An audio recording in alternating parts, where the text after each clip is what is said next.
¿Por qué no puedo entrar en el camino de la gnosis?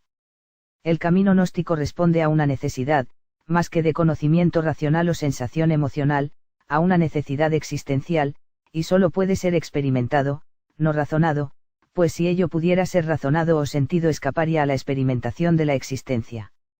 ¿Cómo es eso? La razón atiende a la utilización de la mente, la cual acciona a través de arquetipos, pero esta es solo una herramienta para decodificar el mundo fenoménico, proceso al cual el sujeto consciente da una calidad de realidad.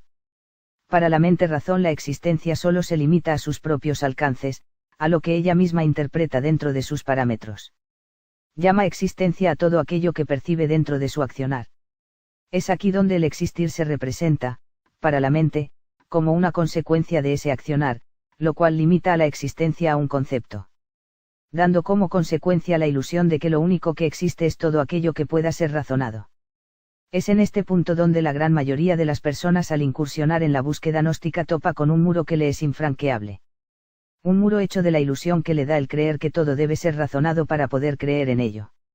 Y que para que algo sea aceptado dentro de su realidad debe entrar precisamente como una creencia, que como tal está condicionada, que a diferencia de la existencia no puede ser condicionada pues es totalidad.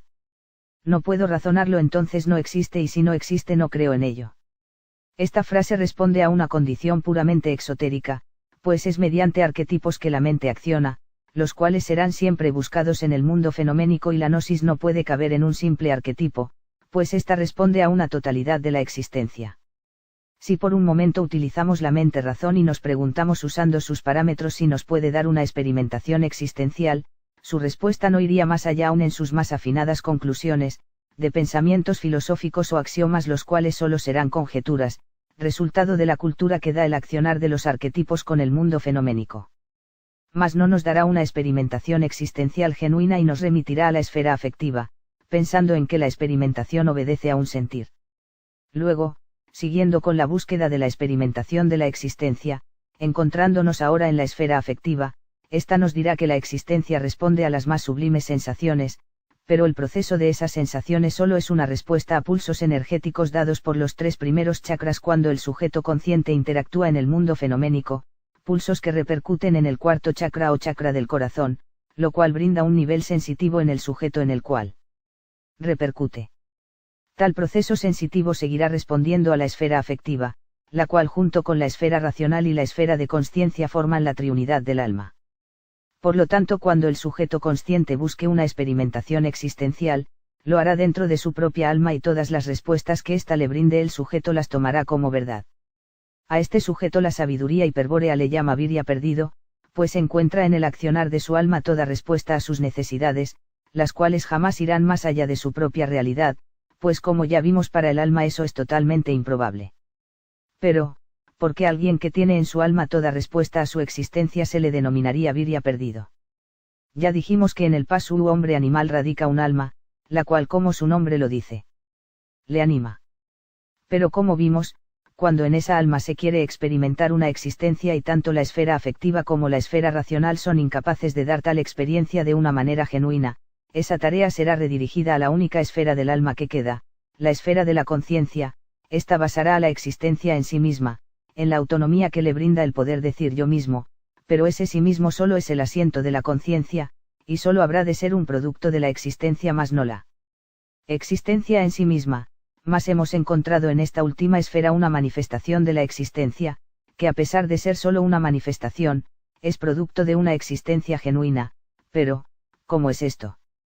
¿Cómo es que la esfera de conciencia solo puede ser una manifestación de la existencia? Tal descubrimiento escaparía a los alcances del alma, incluso al no tener la facultad de experimentar una existencia genuina, y que como hemos visto, las manifestaciones del alma conllevan siempre una acción, una interacción con el mundo fenoménico. Podemos decir que el alma solamente es, mas no existe.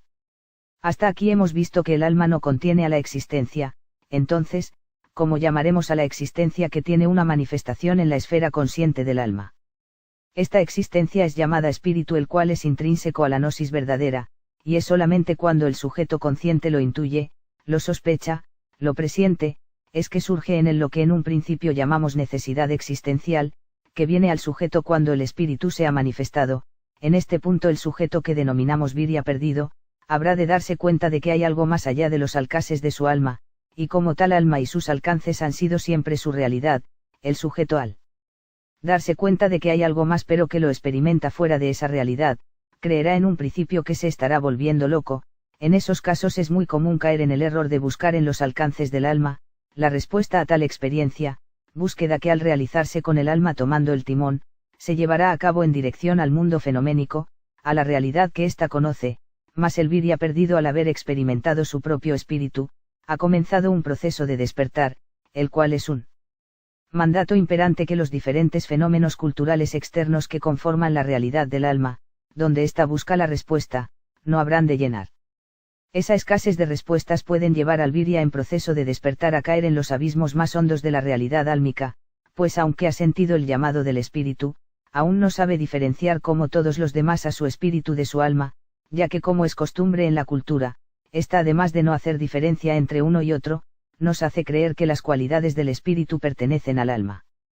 Para dar una conclusión, diremos al respecto que el sujeto que no ha sentido aún el llamado de su espíritu, al que conocemos ahora como Virya perdido, le será difícil y según su predisposición casi imposible entrar en el camino gnóstico. Por ello, aunque éste lea en su totalidad los escritos gnósticos, estos no habrán de despertar en él la gnosis, pues los escritos gnósticos no son la gnosis en sí, sino una guía para aquel Virya en proceso de despertar, en la cual tal Virya se identificará de inmediato dando los textos como verdad, pero no una verdad que haya sido dada como tal por la razón o por un sentimiento, sino por su espíritu manifiesto.